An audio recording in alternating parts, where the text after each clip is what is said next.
Requiem, me preguntaste si me dolía entregar nuestra mascota y recibir a los 15 minutos, más o menos, una bolsa negra con la forma de una perra muerta. Honestamente, no sé distinguir la incomodidad de la tristeza, aunque no es fácil intuir que atrás de una puerta hay algo familiar que se extingue. Yo no me atrevo a mirar. Por eso, mi memoria es una bolsa negra con la forma de cosas muertas. No sé si me duele, no he podido pensarlo todavía. En esta oportunidad, en estos viajes literarios virtuales que hacemos aquí en Restos Diurnos, nos vamos a ir a San Juan. Y ahí vamos a hablar con un rosarino, que es, por supuesto, quien nos acaba de compartir un poema, que se llama Damián López, y le damos la bienvenida. ¿Cómo estás? Bien, bien, muchísimas gracias. Contento de compartir el espacio y, bueno, sé de la patriada enorme que están haciendo, difundiendo la poesía. Tengo también como la alegría de saber que hay algunos autores del andamio dando vueltas ahí involucrados en este proyecto. Así que, bueno, muchas gracias. Un placer, un placer. Ya adelantamos posibles preguntas y charlas que tienen que ver justamente con el andamio, pero ya vamos a ir ahí. Esta primera pregunta justamente tiene que ver con el principio, con el motivo, con el motor, que es la poesía, la bendita poesía. Y bueno, quiero que me cuentes cuándo empezó ese motor justamente en vos. Yo diría que hay como dos comienzos. El comienzo cronológico, que sería como empezar a descubrir, bueno, yo lo cuento y ahí por ahí la gente se ríe, ¿no? La poesía era lo que tenía más a mano un niño con sobrepeso para llamar la atención. Y empecé un poco a jugar con las palabras, siempre fui como muy ocurrente y desde ese lugar, en la infancia, en la adolescencia, siempre tuve como una imaginación muy activa y traté de ejercerla, ¿no? Escribiendo pequeñas historias, bueno, para la escuela, como suele suceder. Y después tuve como un segundo comienzo, por suerte, porque de esa primera etapa no quedó nada, salvo lo que mi mamá tenga guardado en algún cajón, pero después sí hubo como una llegada a la poesía y una fascinación con la poesía y con la literatura en general, que tuvo más que ver con, bueno, empezar a un taller literario, empezar a cursar la carrera de letras y encontrarme con, no solo con esa parte de imaginación y de historias y de vidas posibles, como dice Liliana Bodoc, sino con un dispositivo, con descubrir en la literatura al lenguaje en acción, ¿no? Y poder estar en esa arquitectura, ¿no? De poder ver la maquinaria andando. Eso fue una cosa que hasta el día de hoy me sigue fascinando del lenguaje en general y de la poesía en particular, que bueno, tiene que ver con cómo la concibo yo, ¿no? Como una construcción, un artefacto sensible, que para mí es fascinante. Y después, bueno, después de la poesía, de la fascinación por la poesía, llegó la fascinación por los libros como objetos y bueno, y ahí hay otra ramita de la historia para contar. La nombraste al pasar a Liliana Bodoc, entonces quería ir primero a quiénes son los autores y las autoras que te han ido marcando, que te han direccionado en esta, como vos bien llamaste y me gustó mucho, esta maquinaria que se fue armando. Sí, bueno, yo he tenido como autores y autoras que me han como ido marcando. En un principio, bueno, por este lado de la imaginación y de la exuberancia que puede alcanzar una historia, yo tuve una fascinación siempre muy grande con la narrativa fantástica y también con el realismo mágico, sobre todo. Bueno, leí cuando era muy chico Cien años de soledad y me fascinó esa posibilidad de crear un mundo posible tan exagerado, tan reventado de vida y tan absurdo de cosas, ¿no? Y de ahí también me vino una conexión muy fuerte con la literatura fantástica, con Tolkien, obviamente, pero yo ya venía cursando la carrera de letras y me venía encontrando con esta idea de la literatura como artefacto y en Liliana encontré esa doble dimensión, ¿no? Primero, la gran estructura macro de construir un universo propio hasta el más mínimo detalle, pero al mismo tiempo encontrar una poética de lo diminuto, ¿no? De la frase, de las dos palabras que sí o sí tienen que ir juntas, ¿no? Y me resultó fascinante esa idea de poder construir una saga, no sé, de 1500 páginas, con la misma lógica con la que se construye un poema, ¿no? Esta idea de una casa de naipes donde cualquier pieza que se corra puede echar abajo toda la estructura. Creo que eso es lo que sigo buscando a medida que voy leyendo, incluso en los libros teóricos también, ¿no? Esta idea de cómo las ideas se van engarzando y cómo un razonamiento se va construyendo sobre sí mismo y va generando estas estructuras que pueden ser con las que uno puede o no estar de acuerdo, ¿no? Que uno diría, bueno, esto yo no lo haría de la misma forma, pero yo encuentro esa solidez y esa solidez a mí realmente me convoca. Como lector, espero que como escritor, como editor también. Todo este tramo que nos vas compartiendo, ¿todo esto todavía es en Rosario o ya aparece San Juan? Fíjate que yo no desarrollé ninguna actividad literaria en Rosario. Yo me vine a vivir a San Juan, lo digo así como medio jocosamente siempre, yo me vine a vivir a San Juan por razones hormonales y me encontré en San Juan de nuevo con la literatura, porque yo ya venía siendo como un lector bastante ávido, pero acá en San Juan me encontré con la carrera de letras, me enamoré de la carrera de letras y desde la carrera de letras empecé como a desarrollar una actividad de escritura más sistemática y después una actividad editorial. Es más, el mes que viene tengo planeado viajar a Rosario a ver a mi familia para el fin de semana largo. Estoy tratando de conectarme con poetas de allá, porque al único poeta que conozco así, obviamente, personalmente, es Leandro Llull, que es un gran poeta, pero lo conozco porque fue compañero mío en el secundario. Ninguno de los dos tenía como inclinaciones por la poesía, bueno, él tal vez sí. Y yo después, muchos años después, ya viviendo acá, acá en San Juan, me enteré de que él era poeta y que era un muy buen poeta.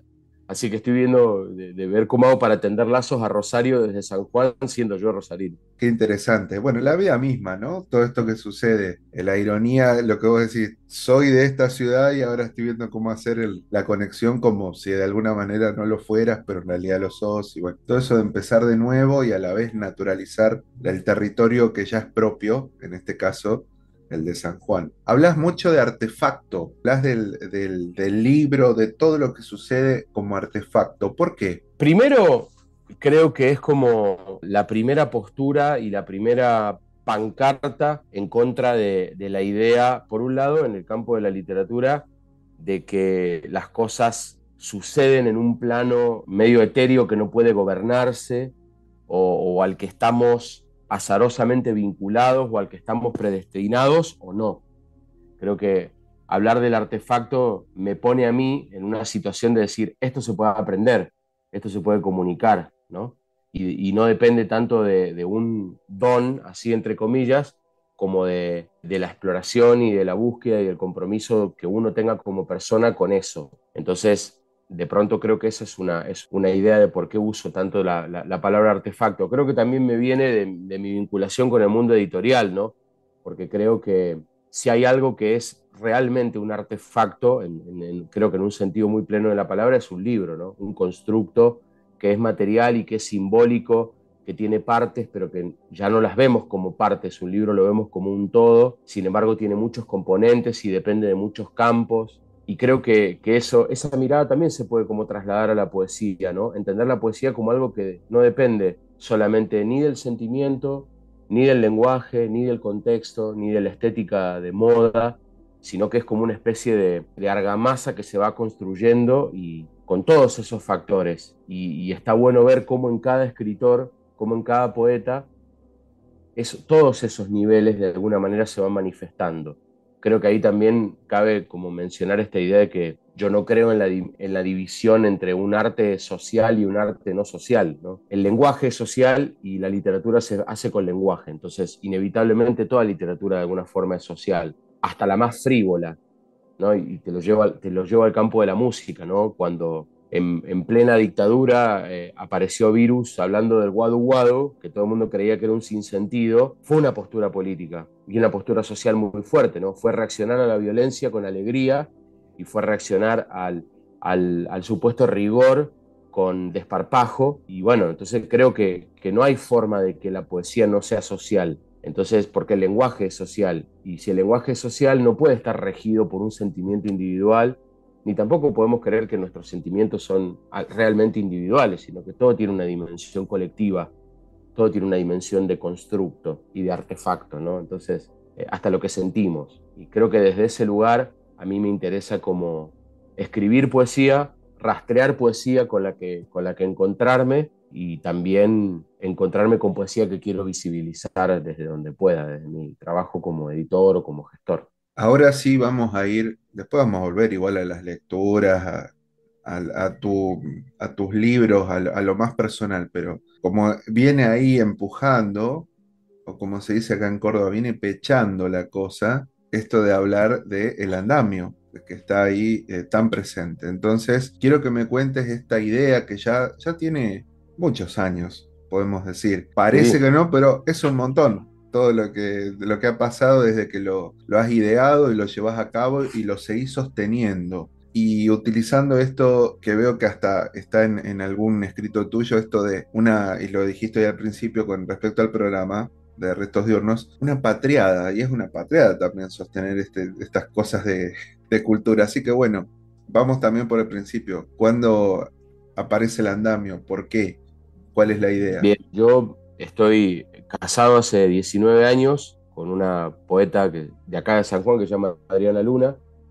Y cuando nosotros nos conocimos y nos casamos, ella tenía como un libro ahí gestándose y las posibilidades de impresión y de edición acá en San Juan eran sumamente limitadas. Y sobre todo también la comunicación con Buenos Aires y con lugares donde tal vez editar era algo como más accesible o algo que formaba parte del imaginario de más escritores. Entonces teníamos un hijo recién nacido, no teníamos un mango, yo estaba estudiando, pero queríamos que el libro saliera a la luz y yo me emperré con que el libro saliera a la luz. Y de pronto tuvimos la gran suerte, la gran fortuna de encontrarnos con dos o tres personajes clave de acá de San Juan, grandes poetas y grandes autoeditores, lo que hoy se conoce como autoeditores o editores artesanales, que fueron Víctor Nobre y José Campus, dos grandes poetas, que nos mostraron cómo fabricar libros a muy bajo costo.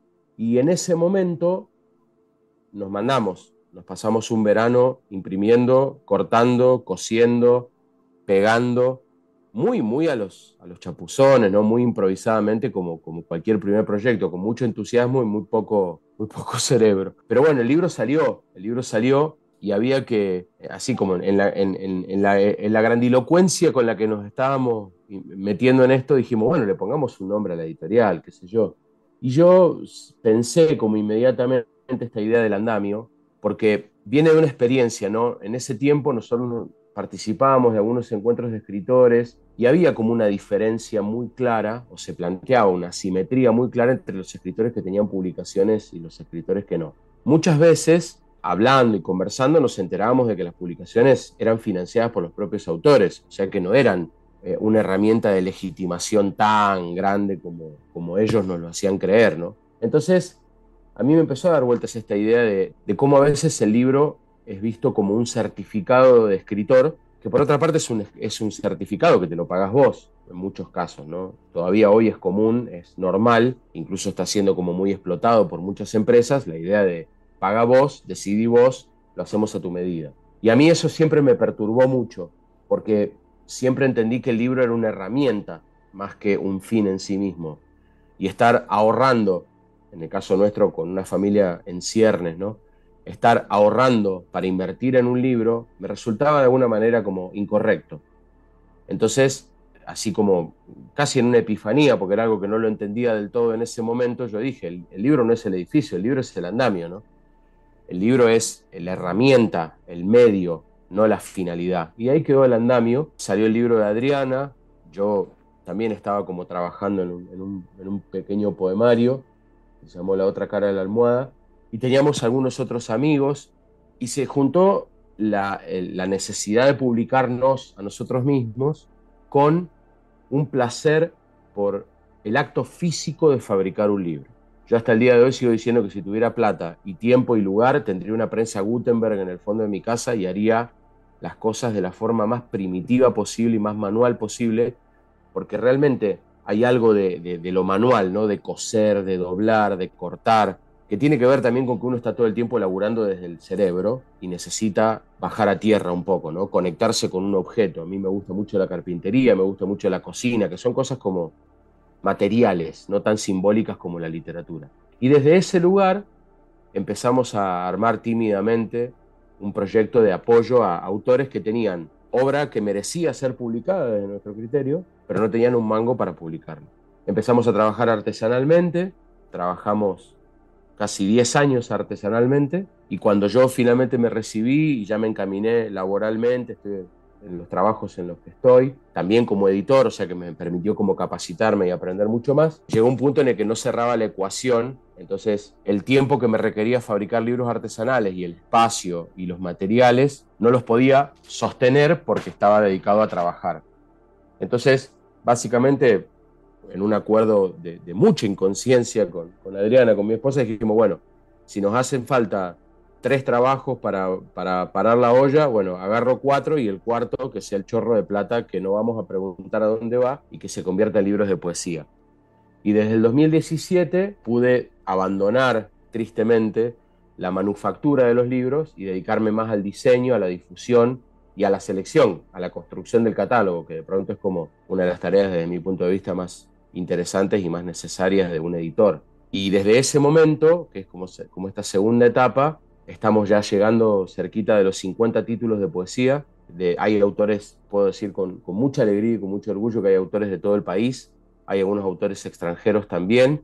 Y la modalidad de trabajo, yo trabajo por convocatorias abiertas, no le pido a nadie que me mande obras, sino que yo todos los meses de febrero abro convocatoria y los libros llegan y ahí hago una selección, elijo 10 libros para trabajar durante el año, establecemos un intercambio con los autores, que es un intercambio muy fecundo porque yo me interrogo muchas cosas y le hago muchas preguntas al texto y el autor generalmente eso lo agradece. Y los libros salen y la particularidad también es que ningún autor se hace cargo económicamente de la impresión de los libros ni de ningún proceso de la edición. Pueden, si quieren, adquirir ejemplares para ellos, pero del grueso del costo económico de todo el proceso me hago cargo yo y por ende me hago cargo también de la distribución, la comercialización y la recuperación del dinero, que nunca es suficiente ni tal, ¿no? Es una gran patriada, vamos a usar el mismo término diplomático que usamos recién. Pero lo hago con mucha alegría porque lo entiendo como una necesidad y veo que los autores lo agradecen mucho. Patriadas poéticas desde San Juan. Qué lindo eso. Has abierto un montón de aristas, hasta has disparado mi imaginación, ahí te veo trabajando desconectado, con esa imprenta Gutenberg ahí, sin pensar en nada, armando y armando libros, Qué lindo.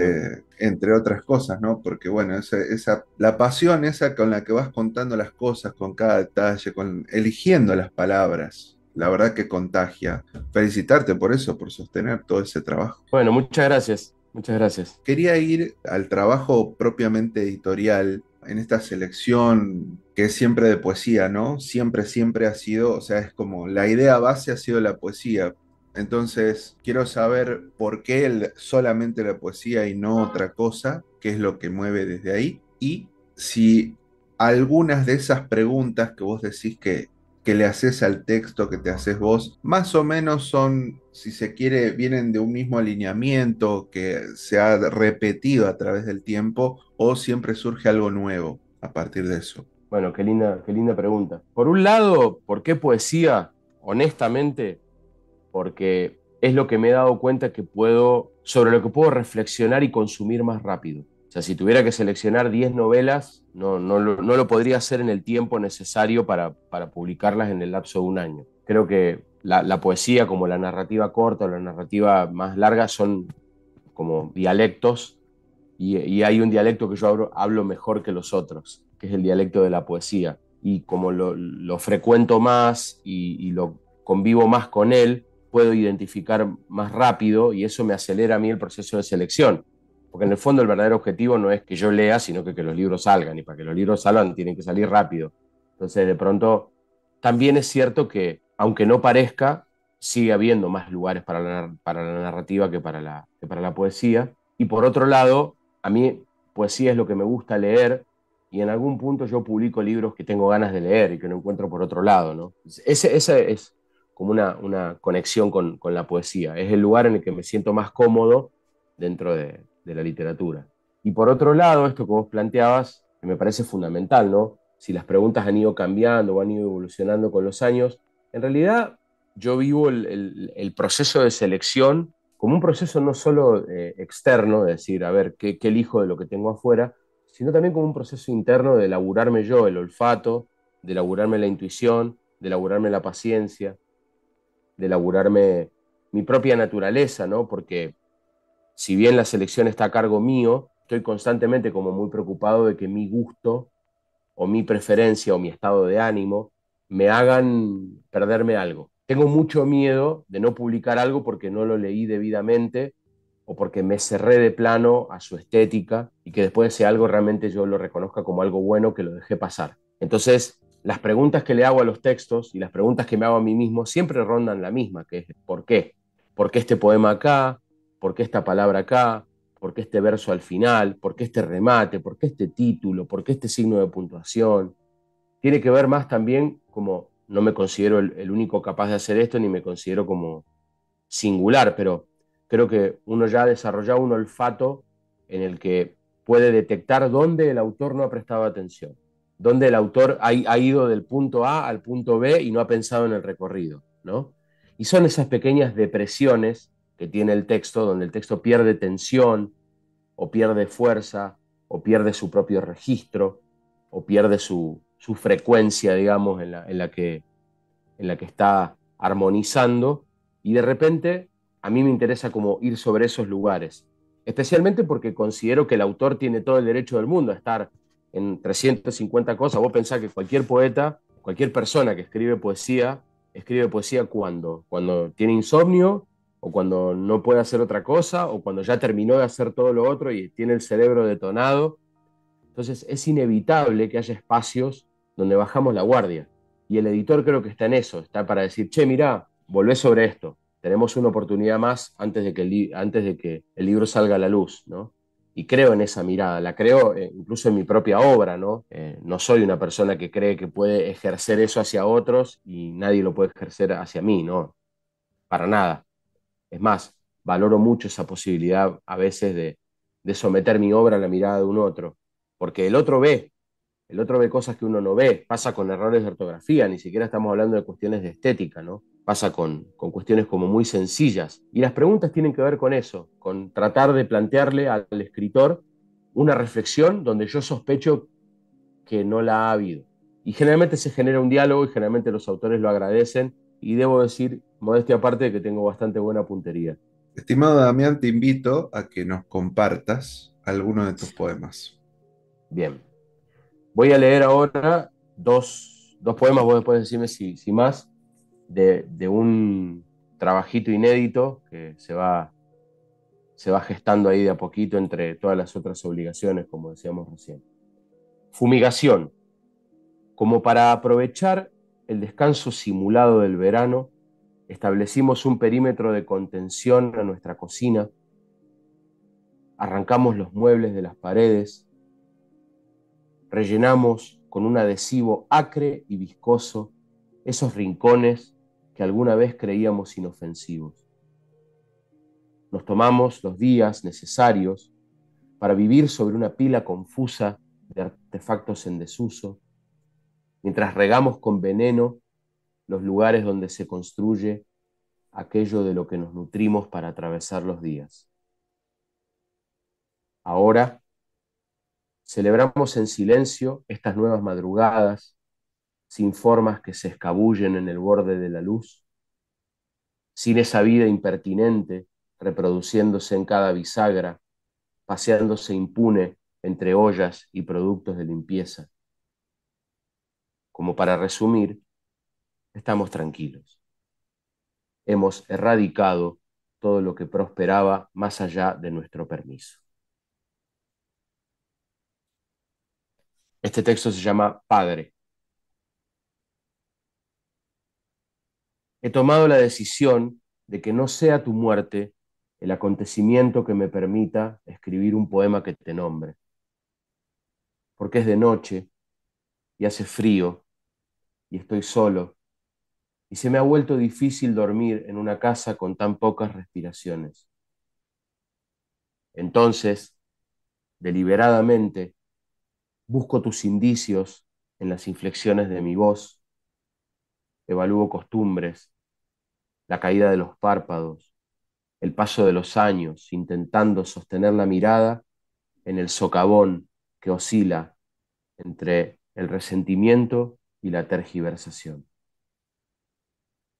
Estás ahí, por supuesto que estás ahí, en los gestos que asumen el empecinamiento y la decepción. Estás ahí, innegable como todos tus intentos de honrar, a pesar de tanto, en tu única manera posible, el misterio de ese rol que hoy, entre otras cosas, compartimos. Bien, y leo uno más, se llama Psicopatología del vómito.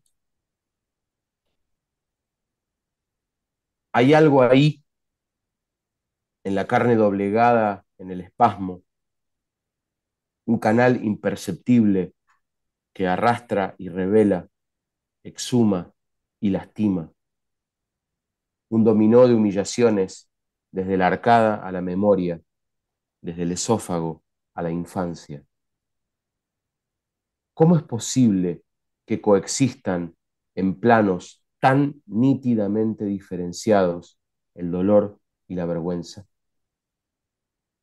Y sin embargo ahí estamos, con las entrañas en un puño, apenas testigos de una propia convulsión que nos exige vaciarnos más allá del vacío y volver al desamparo que nunca abandonamos del todo. Con nosotros, desde San Juan, Damián López, compartiendo una charla editorial y poética. Damián, quería ir ya para ir cerrando esta charla. Quiero ir a lo concretamente tuyo, a tu poesía, si ahora mismo ya estás trabajando, si estás escribiendo algo ahí, desarrollando algo nuevo, o bien justamente por todo este trabajo, por lo artesanal, por seguramente las lecturas del andamio de este año, de este 2023, que te tienen ahí, supongo, bastante ocupado, si lo tenés como descansando a lo que tengas o hay algo dando vueltas. Bien, bueno, gracias. Gracias porque generalmente, lo digo siempre, ¿no? El editor le gana al escritor y terminamos hablando siempre del editor. Yo creo que la poesía es ese estado, para mí, es ese estado permanente de tensión, es esa idea de estar siempre queriendo escribir algo.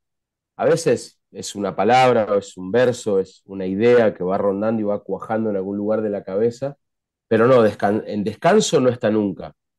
A veces puede estar como en inacción porque, bueno, hay otras urgencias y otras demandas, pero no, en descanso nunca. Yo quiero creer, al menos quiero convencerme a mí mismo de que siempre estoy escribiendo. Yo tengo un ritmo muy lento de escritura, siempre lo tuve, así que no me preocupa tanto esto de la baja productividad, para usar unos términos bien capitalistas. Así que voy confiando en la intuición, porque también creo que forma parte de la vida de las personas que escriben poesía, ir descubriendo cada vez más la fascinación con el lenguaje y al mismo tiempo la fascinación con el silencio, ¿no? Esta idea de uno está fascinado con un artefacto, vuelvo a la palabra, ¿no? Yo estoy fascinado con un artefacto que lo considero cada vez más inútil y cada vez más problemático, ¿no? Creo que el lenguaje en la poesía tiene eso, ¿no? La poesía trabaja tanto con la síntesis y con el silencio y con la compresión y con la brevedad, que todos debemos pasar por algún punto en el que decimos, esto es al pedo, es estéril, es innecesario, ¿no? Entonces, creo que, y creo que eso también me da como la tranquilidad o la fortaleza de saber que lo que llegó al lenguaje era porque tenía que llegar. No es un ejercicio de automatismo, no es un impulso de la emotividad, de ninguna emotividad positiva o negativa, no es un ejercicio de pedantería o de galantería o de pavoneo, de mirá qué bien lo que puedo hacer, sino que realmente ha pasado por un proceso interno y merece llegar a la palabra.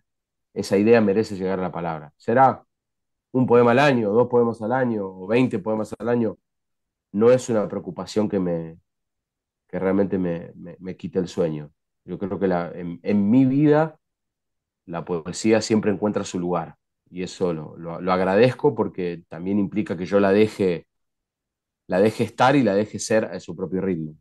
Estimado Damián López, yo te quiero agradecer este rato que hemos compartido, esta frondosa charla poética y editorial. Nuevamente muchas gracias y te invito a que cierres esta charla con el poema que vos quieras. Bueno, muchas gracias. Yo me anoto en todas, así que para lo que necesiten, me avisan. Y por supuesto, muy agradecido por el espacio. Voy a leer este último poema que se llama Adopción. En el transcurso de los primeros días, los 4 gatitos que rescatamos del baldío se fueron muriendo. Lo que primero fue tierna voracidad y una cercanía frenética que atribuimos a la gratitud, se convirtió de repente en pasos desarticulados, estertores diminutos y una espera raquítica, todo del tamaño de cualquiera de nuestras manos. Acompañamos la vida vulnerada, aceptamos la inutilidad de ciertos gestos, verificamos una y otra vez y esperamos que en algún rincón de nuestros hijos se siembre este aprendizaje. Iniciada la secuencia del descarte, costó despegar el cuero del trapo que arropó la agonía, como si vivir implicara no adherirse o la muerte trajera consigo una dignidad que obliga a ser mortaja lo último que nos rodea. Después fue abrazarnos en la tristeza, fingir que deseábamos otra cosa, que son crueles las personas y el destino. Suspirar de alivio cuando nadie nos está mirando.